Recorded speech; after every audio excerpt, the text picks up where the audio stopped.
Good evening. पौलुस रसूल का ख़त है, दूसरा ख़त करंतस की कलीसिया के नाम, जिसका हम मुतालिया कर रहे हैं। आइए आज हम 5वें बाब की पहली 10 आयात की तिलावत करें। 2 Corinthians chapter 5 and the first 10 verses। क्योंकि हम जानते हैं कि जब हमारा खैमा का घर जो ज़मीन पर है गिराया जाएगा, तो हमको खुदा की तरफ से आसमान पर एक ऐसी इमारत मिलेगी जो हाथ का बना हुआ घर नहीं बल्कि अबदी है। चुनाचे हम इसमें कराहते हैं और बड़ी आरजू रखते हैं कि अपने आसमानी घर से मुलब्बिस हो जाएं, ताकि मुलब्बिस होने के बायस नंगे ना पाए जाएं, क्योंकि हम इस खैमा में रहकर बोझ के मारे कराहते हैं। इसलिए नहीं कि ये लिबास उतारना चाहते हैं, बल्कि इस पर और पहनना चाहते हैं, ताकि वो जो फानी है जिंदगी में गर्क हो जाए। और जिसने हमको इसी बात के लिए तैयार किया वो खुदा है, और उसी ने हमें रूह बयाना में दिया। बस हमेशा हमारी खातिर जमा रहती है और ये जानते हैं कि जब तक हम बदन के वतन में हैं, खुदावंद के हाथ से जिला वतन हैं। क्योंकि हम ईमान पर चलते हैं, ना कि आंखों देखे पर। गर्ज हमारी खातिर जमा है और हमको बदन के वतन से जुदा होकर खुदावंद के वतन में रहना ज्यादा मंजूर है। इसी वास्ते हम ये हौसला रखते हैं कि वतन में हो ख्वाह जिला वतन उसको खुश करें। क्योंकि जरूर है कि मसीह के तख्त अदालत के सामने जाकर हम सब का हाल जाहिर किया जाए, ताकि हर शख्स अपने उन कामों का बदला पाए जो उसने बदन के वसीले से किए हों, ख्वाह भले हों ख्वाह बुरे। आमीन। One supreme thought after another. मैं चाहूंगा कि हम पिछले बाब की आखिरी चंद आयत दोबारा से पढ़ें। चौथा बाब और उसकी 16वीं आयत से लेकर 18वीं आयत तक। इसलिए हम हिम्मत नहीं हारते, बल्कि गो हमारी इंसानियत जायल होती जाती है, ज़ाहिरी इंसानियत जायल होती जाती है, फिर भी हमारी बातनी इंसानियत रोज़ बरोज़ नई होती जाती है। क्योंकि हमारी दम भर की हल्की सी मुसीबत हमारे लिए अज हद भारी और अब्दी जलाल पैदा करती जाती है। जिस हाल में कि हम देखी हुई चीज़ों पर नहीं बल्कि अनदेखी चीज़ों पर नज़र करते हैं, क्योंकि देखी हुई चीज़ें चंद रोज़ा हैं, मगर अनदेखी चीज़ें अबदी हैं। इतना खूबसूरत थॉट पौलुस ने हमारे सामने रखा, और हमने देखा कि वो कहता है कि हम हिम्मत नहीं हारते। उसने कहा ये टूटे हुए बर्तन हैं, मट्टी के टूटे हुए बर्तन, क्रैक्ड बर्तन हैं, जिनमें खुदा ने अपना कीमती खजाना रखा है।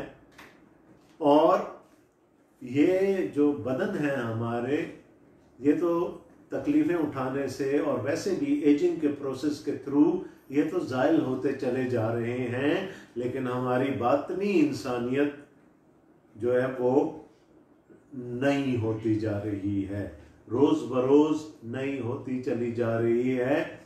और ये देखें कि इस पूरे पैराग्राफ में वो कंटिन्यूअस टेंस इस्तेमाल कर रहा है कि ये काम जो है ये जारी रहने वाले हैं, ये होते रहेंगे।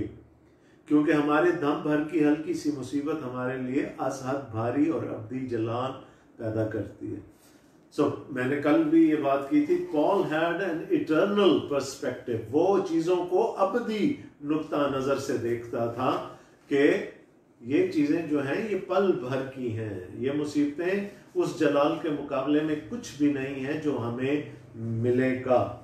और उसने कहा कि हम ईमान के साथ अनदेखी चीज़ों का भरोसा रखते हैं। वी डू नॉट ट्रस्ट कि जो हमारे पास अब है ये ख़त्म हो जाना है, ये सब कुछ फ़ानी है।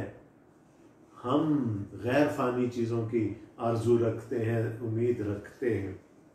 उसी थॉट को वो आगे बढ़ा रहा है अब, कि ईमान के वसीले से ज़िंदगी कैसे गुजारी जा सकती है।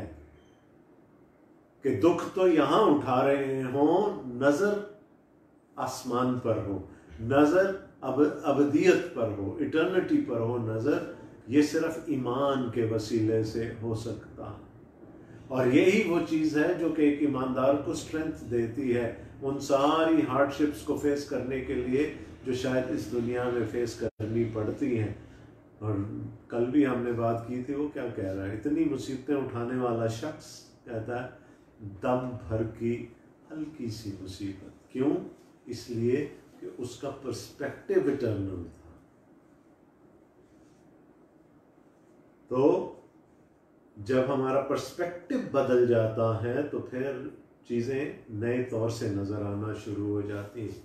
मुकाशफा 4 बाब की पहली आयत में यूहन्ना, उससे पहले दूसरे और तीसरे बाब में हम देखते हैं कि कलीसियाओं का 7 कलीसियाओं के नाम पैगाम है यीशु मसीह के, लेकिन चौथे बाब की पहली आयत में यूहन्ना ऊपर उठा लिया जाता है और फिर वो सारी चीजों को, पूरी तारीख को खुदा के नुक्ता नजर से एक इटर्नल पर्सपेक्टिव से देख रहा होता और उनको वो इटर्नल पर्सपेक्टिव से बयान करता है। तो सारा जो पर्सपेक्टिव होता है इंसान का वो चेंज हो जाता है। तो आज कल उसने कहा था कि हम क्या हैं? मिट्टी के बर्तन हैं, वैल्यूलेस, और वो भी ऐसे कि जो कि अच्छी तरह मार खा चुके हो, पिट चुके हो, टूटे हुए हो, क्रैक्ड हो। और कहता खुदा का शुक्र है कि खुदा हमें कंडेम करके वो हमें फेंक नहीं देता, बल्कि वो हमें अपना कीमती खजाना छुपा कर रखता है। आज वो एक और एनालॉजी इस्तेमाल करता है, एक और मिसाल, एक और तशबीह बदन के लिए इस्तेमाल करता है, इस फानी बदन के लिए, और वो है खैमा। क्योंकि हम जानते हैं कि जब हमारा खैमा का घर जो ज़मीन पर है गिराया जाएगा तो हमको खुदा की तरफ से आसमान पर एक ऐसी इमारत मिलेगी जो हाथ का बना हुआ घर नहीं बल्कि अबदी। बात कहाँ से उसने शुरू की थी कि दम भर की हल्की सी मुसीबत, यानी आज जो हम दुख उठाते हैं अपने बदनों पर और हमारी बातें, ज़ाहिरी इंसानियत ज़ाइल होती चली जाती है, तो हमें क्या मिलेगा बाद में? वी विल हैव ग्लोरी, जलाल होगा इटर्निटी में, अब्दियत में हमें जलाल मिलेगा। आज एक और एनालॉजी वो इस्तेमाल करता है कि ये खैमा, हम जानते हैं कि जब हमारा खैमा का घर जो ज़मीन पर है, और शायद खाना बदोशों के अलावा कोई भी अपनी जिंदगियां खैमों में नहीं गुजारता, और अब तो शायद खाना बदोश भी नहीं रहे उस तरह से। हाँ, हम क्या कहते हैं कि जी हमारे लिए बड़ी एक्साइटमेंट की बात होती है कि कैंपिंग पे जाएं किसी ऐसी खूबसूरत जगह पर और चंद रोज हम खैमों में रहें। तो खैमा जो होता है it's not a permanent abode, है ना। और जब आप खैमे में होते हैं तो आप जो नेचर के एलिमेंट्स हैं उनको एक्सपोज्ड होते हैं। बारिश हो गई, है ना, तेज हवा चल गई तो पता चला खैमे को उड़ा के ले गई अपने साथ। तो और जंगली जानवर आ सकते हैं और बहुत सारी चीजें होती हैं। तो जब आप खैमे में होते हैं तो यू आर एक्सपोज्ड, है ना। लेकिन वो क्या कहता है कि जब तक हम इस खैमा में हम जानते हैं, जानने का मतलब क्या है? ये बात वसूख से कही जा सकती है, ये साबित है ये बात। जब हमारा खैमा का घर जो जमीन पर है गिराया जाएगा, जब मौत हमें आ दबोचेगी और फिर हमें इस बदन की जरूरत नहीं रहेगी, तो फिर क्या होगा? हमको खुदा की तरफ से आसमान पर एक ऐसी इमारत मिलेगी जो हाथ का बना हुआ घर नहीं बल्कि अबदी है। खैमे का कंपैरिजन वो किसे कर रहा है? इमारत से। खैमा मैंने कहा टेम्पररी होता है, इमारत परमानेंट होती है। इमारत पर नेचर का असर उस तरह से नहीं होता जिस तरह खैमे पे होता है। इमारत कायम रहने के लिए बनाई जाती है। इसीलिए इंजीनियर्स और आर्किटेक्ट्स कोशिश करते हैं कि मजबूत से मजबूत बुनियाद बनाई जाए, मजबूत छत डाली जाए, जितने भी किसी के वसाइल हों, ताकि इट शुड बी लास्टिंग। तो वो यही कह रहा है कि खैमा जो है वो तो ख़त्म हो जाएगा, ये तो जिस दिन मौत आई ये खैमा ख़त्म हो जाएगा, ये फ़ानी है। लेकिन हमें मिलेगी क्या उसकी जगह? एक ऐसी इमारत जो इंसान के हाथ की बनाई हुई नहीं है बल्कि अबदी है। So the tent would be transformed into a building. जो फानी है वो गैर फानी हो जाएगा, खैमा इमारत में बदल जाएगा। तो mortal, what is mortal will then become immortal, चूँकि हम खुदावंद की हजूरी में ले जाए जाएंगे।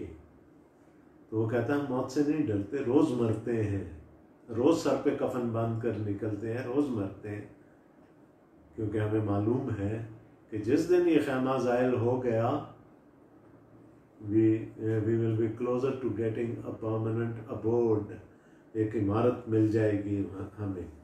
तो वो दो बदनों को, एक वो बदन जो आज मेरा है, आपका है, फानी है, जो ख़त्म हो जाने वाला है, इस बदन को कंपेयर कर रहा है उस जलाली बदन के साथ जो कि हमें खुदावंद की हजूरी से मिलेगा।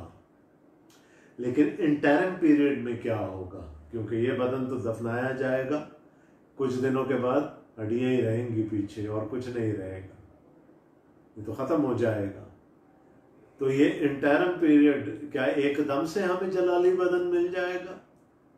ऐसा लगता नहीं। जो तालीम पौलुस दे रहे हैं उसे ऐसा लगता नहीं। चुनाचे हम इसमें कराहते हैं और बड़ी आरजू रखते हैं कि अपने आसमानी घर से मुलब्बिस हो जाएं। कराहने का जिक्र पौलुस रसूल ने, और दुखों और जलाल का जिक्र और कराहने का जिक्र पौलुस ने रोमियों के ख़त के 8वें बाब में भी किया था। और वहाँ पर वो कहता है हम भी कराते हैं, मखलूकात भी कराती हैं, खुदा का रूह भी कराता है। वी मोन, जब तक इस बदन में हैं हम कराते हैं। जैसे जैसे बूढ़े होते चले जाते हैं ना, तो आह निकलती है ना, जब बैठे काफ़ी देर बैठे रहे, जब खड़े हों तो हड्डियाँ जब बोलती हैं आह निकल जाती है मुंह से। वी ग्रोन, और ये नेचुरल होता है, ये कोई प्रिटेंड नहीं कर रहा हो। तो वो कह रहे कि हम कराते हैं इस बदन में, क्योंकि ये बदन ज़ाइल होता चला जा रहा है। हमें ख्वाहिश किस बात की है? हमें आरजू है, हम आरजू रखते हैं कि अपने आसमानी घर से मुलब्बिस हो जाएं, उस गैर फानी बदन से हम मुलब्बिस हो जाएं, ताकि मुलब्बिस होने के बायस नंगे ना पाए जाएं। Now this is something which is weird. क्या मतलब है उसका नंगे ना पाए जाए? ये बदन चला गया, उतर गया ऊपर से, पीछे क्या रह गया? हमारी जान, हमारी रूह। अब वो तो नहीं मरेंगी ना। और वो क्यों नहीं मरेंगी? क्योंकि दे डू नॉट एज, उन पर उम्र का असर नहीं होता।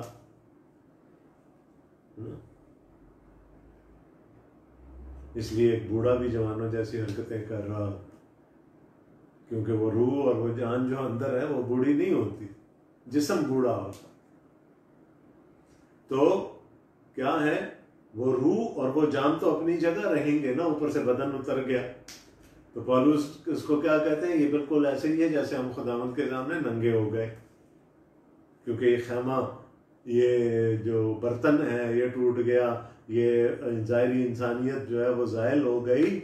अब रूह और जान तो खुदावंद के सामने, और वो बिल्कुल ऐसी ही है जैसे नंगा होता है इंसान, बरहना हो जाती हैं वो, लेकिन रहेंगी, क्योंकि उन पर तो मौत का इख्तियार नहीं है ना, उन पर फना का इख्तियार नहीं है।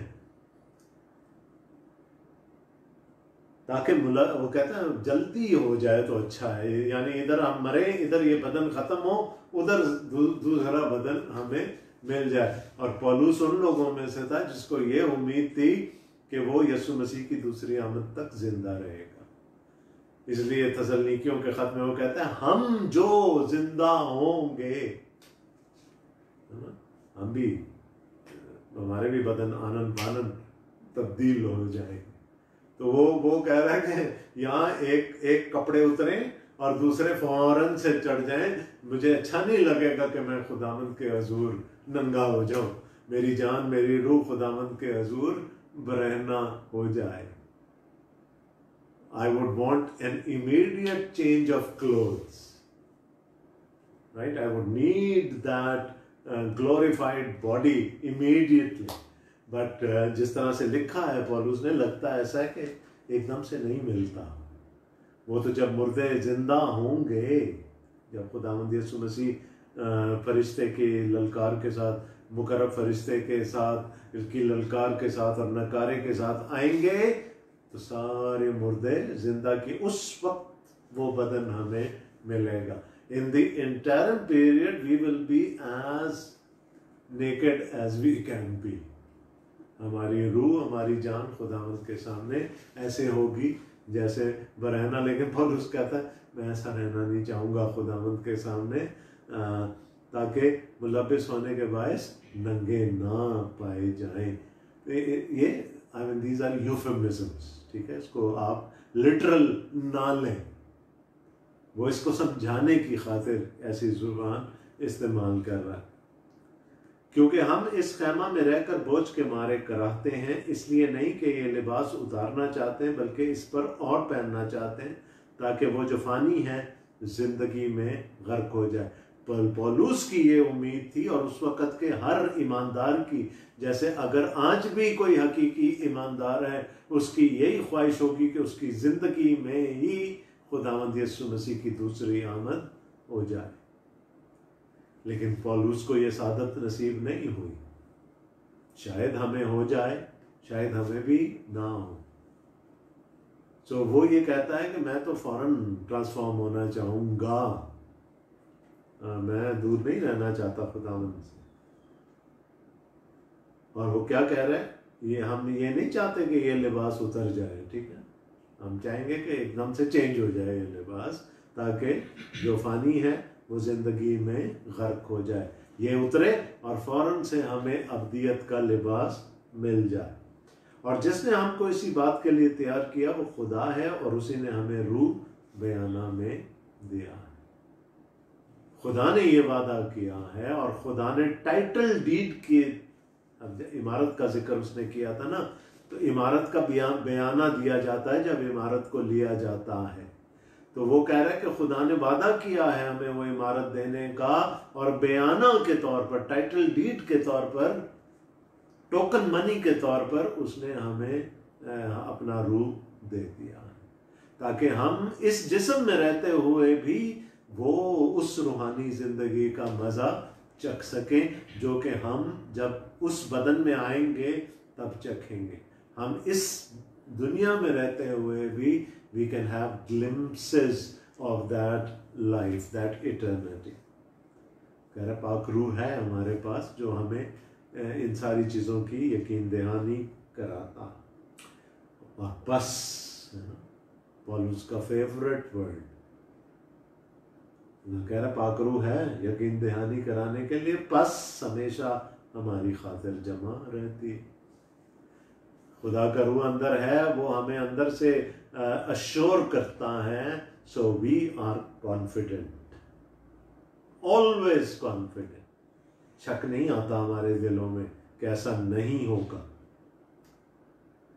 बस हमेशा हमारी खातिर जमा रहती है। और ये जानते हैं कि जब तक हम बदन के वतन में हैं, खुदावंद के हाथ से जिला वतन है। पतरस कहता है हम मुसाफिर हैं, हम महाजर हैं, we are sojourners in this world. पौलुस कहता है हम खुदा के घर से, जो हमारा परमानेंट अबोर्ड है, वहां से जिला वतन हुए कुछ अरसे के लिए, वी आर इन एग्जाइल, जाना है वापस, वहीं जाना है। तो वो कह रहा है कि जब तक हम इस बदन में, ये बदन जो है फानी है, इस बदन के साथ हम उस अपने वतन में वापस नहीं जा सकते। That is for sure. इस बदन के साथ हम वहां नहीं जा सकते। वहां जाने के लिए हमें एक नया बदन दरकार होगा। पौलुस कहता है हमारी खातिर जमा रहती है। We are confident that we will get it. Although we are in exile away from our permanent abode, yet we are confident that one day we will have those glorified bodies and we will enter the kingdom of God with those glorified bodies. हम जलाल के बदनों के साथ खुदावंद के यहाँ दाखिल होंगे, क्योंकि हम ईमान पर चलते हैं, ना कि आंखों देखे पर। देखा, अनदेखी चीजें, वो जलाल हमें नजर नहीं आ रहा। आज हमने नहीं देखा वो जलाल, पौलुस शायद देख चुका था, बट वी आर कॉन्फिडेंट। हमें यकीन है, हमारी खातिर जमा है कि हम उस जलाल में दाखिल किए जाएंगे। क्यों? दो चीजें बयान करता। पहला, ईमान अनदेखी चीजों का सबूत है, तो हम ईमान से वो देख सकते हैं।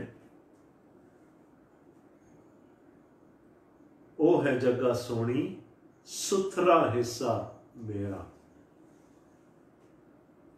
ये हम ईमान के साथ, जबूर नवीस ने ऐसे ही नहीं कह दिया, ईमान के साथ कहा, था है मिणिया गया मेरे वास्ते जेड़ा, ओ है जगह सोनी, सुथरा हिस्सा मेरा।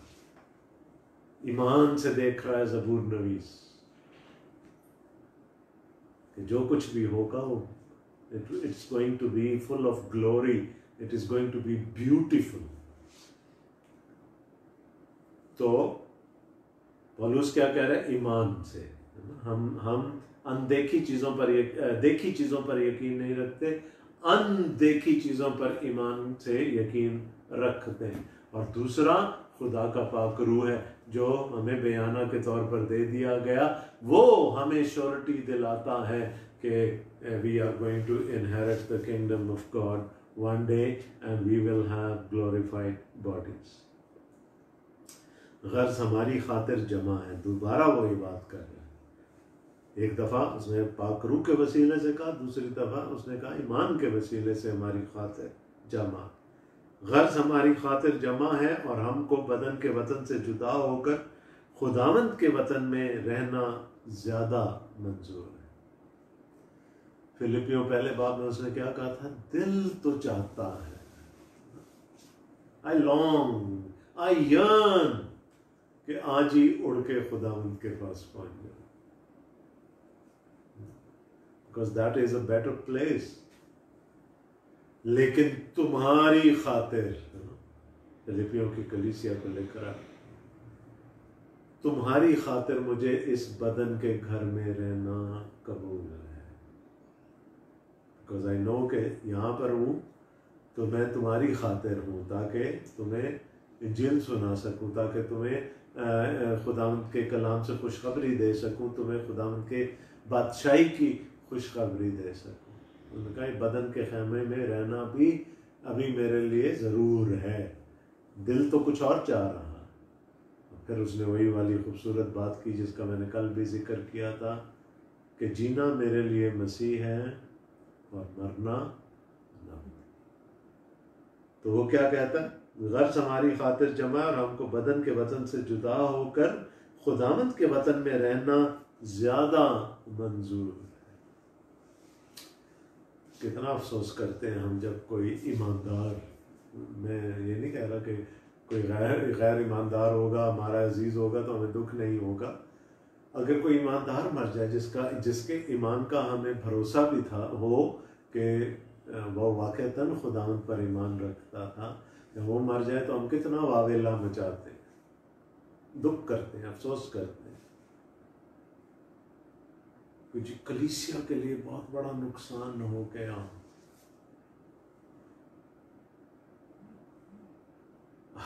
अगर वो मुर्दा शख्स जी उठे, वो कहेगा ओ भाई ठहर जाओ, मैं बेहतर जगह पे पहुंच गया हूँ, क्यों शोर मचा रहे हो, क्यों मुझे वापस लाना चाह रहे हो।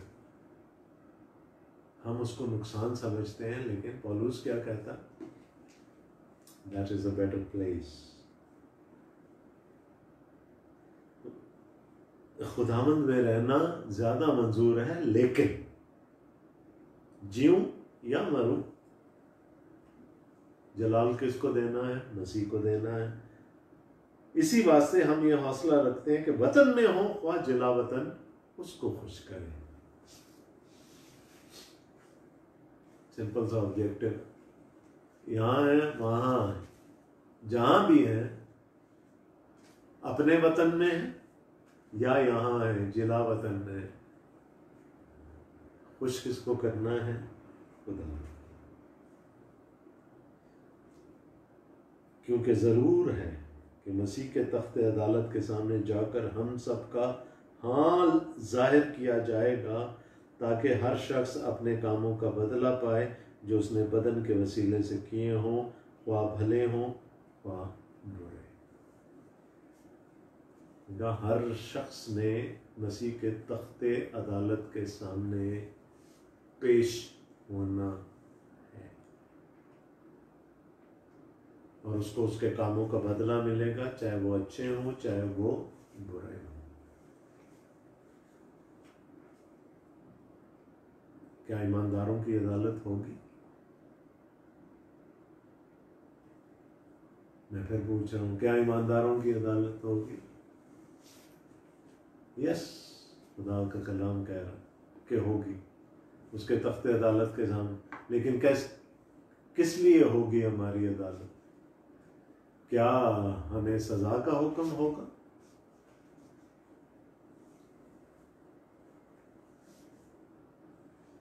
नहीं, क्योंकि रोमियो के खत के 8वें बाब की पहली आयत में पौलुस ने कह दिया कि बस अब जो मसीह यस्सु में है उन पर सजा का हुक्म नहीं। तो हमारी अदालत में, ईमानदारों की अदालत में और दुनिया की अदालत में फर्क है। दुनिया की अदालत होगी सजा के हुक्म के लिए, ईमानदारों की अदालत होगी रिवॉर्ड्स के लिए, अजर के लिए।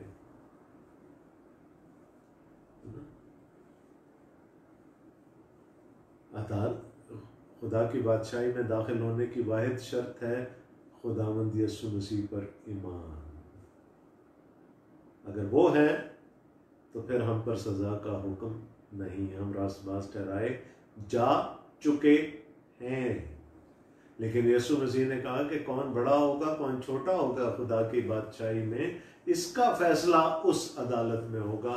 और मैंने आपको फर्क बताया था, अंग्रेजी जुबान में आसान है उसको डिस्क्राइब करना। दुनिया की अदालत होगी कॉन्डमनेशन के लिए, ईमानदारों की अदालत होगी कमेंडेशन के लिए।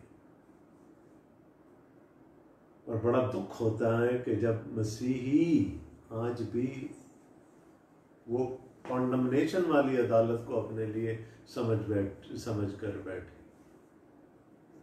अगर तो ईमानदारों की कॉन्डमनेशन होनी है, अगर ईमानदारों पर सजा का हुक्म होना है, अगर ईमानदारों पर कोई गुनाह साबित होना है, तो फिर तो मेरा ख्याल है कि हमें पूरी अपनी थियोलॉजी को रिविजिट करना पड़े। फिर तो इसका मतलब यह है कि यीशु की वो कुर्बानी भी काफ़ी नहीं थी। फिर यीशु ने जो कहा वो तमाम हुआ, फिर वो तमाम भी नहीं हुआ। अगर आज हम अदालत के खौफ में हैं, बस therefore there is no condemnation for those who are in Christ Jesus. बस अब जितने मसीह यीशु में हैं उन पर सजा का हुक्म नहीं। क्यों नहीं? क्योंकि वो सजा यीशु सलीब पर उठा चुका, वो कॉन्डमनेशन यीशु सलीब पर खा चुका, उठा चुका। इसलिए अब हम आजाद हैं। We do not fear condemnation now. हाँ, अदालत जरूर होगी, हम तख्ते अदालत के सामने खड़े किए जाएंगे फॉर कमेंडेशन। किसकी ज्यादा तारीफ होती है और किसकी कम तारीफ होती है, किसको निशाने हैदर मिलता है और किसको तमगा बसालत मिलता है, ये फर्क होगा।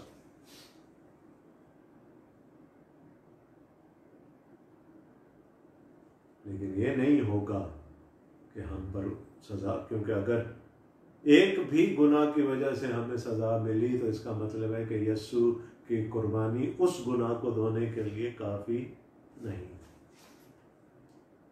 सो क्या कहना, पौलुस ने क्या कहा अभी हमसे? Things will change, this mortal body would take on the cover of immortality. ये खैमा इमारत में तब्दील हो जाएगा। इंटरम पीरियड में यस नहीं होंगे, वहाँ पर it would be like we are naked. वहाँ पर ऐसे होगा जैसे हम नंगे हैं, हमारी रूह, हमारी जान के ऊपर कोई कवर नहीं होगा। But when Jesus comes again, हमें जलाली बदन मिल जाएंगे। There would be a change of clothing so as to say. और इसकी श्योरिटी हमें कौन देता है? हमारा ईमान और खुदा का पाक रूह। और इस बात की श्योरिटी भी हमें कौन देता है कि हम वहीं जाएंगे, फिर ईमान और पाक रूह। और इस बात की श्योरिटी हमें कौन देता है कि हमारी अदालत नहीं होगी, हमारा ईमान और हमारा खुदा का पाक रूह। खुदावंद आप सबको बड़ी बरकत दें। आमीन।